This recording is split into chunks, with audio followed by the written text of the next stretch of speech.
Mukha ni Paolo Avellino nang makita si Kim Chiu sa premiere night. Kim Chiu, from Showtime to BMC.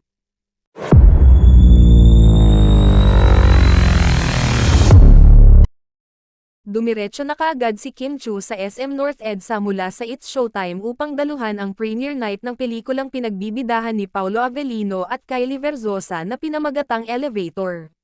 Mula sa It's Showtime ay hindi na nagpalit ng damit si Kim Chiu dahil tila nagmadali na itong magpunta sa premiere night ng pelikulang Elevator ng kanyang leading man sa Linlang at What's Wrong with Secretary Kim.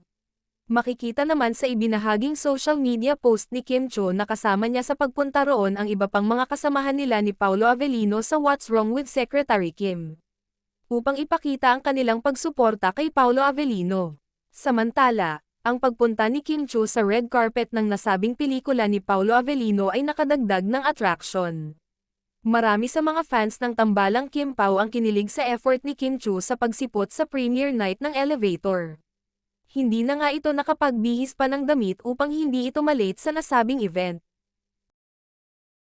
Sa ipinakitang pagsuporta ni Kim Chiu kay Paolo Avellino, lalo pang lumakas ang mga hinala ng mga netizens na totoong nagkakamabutihan na sila sa totoong buhay, hindi lamang para sa publicity ng kanilang teleseryeng Linlang at What's Wrong with Kim's Secretary Kim.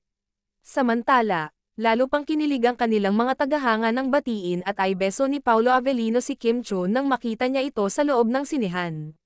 Matatandaan, noong ginanap ang media conference ng Elevator noong April 5, 2024 ay nabanggit ng ilang mga press ang pangalan ng actress TV host na si Kim Chiu dahil sa mga balitang nagkakamabutihan na silang dalawa.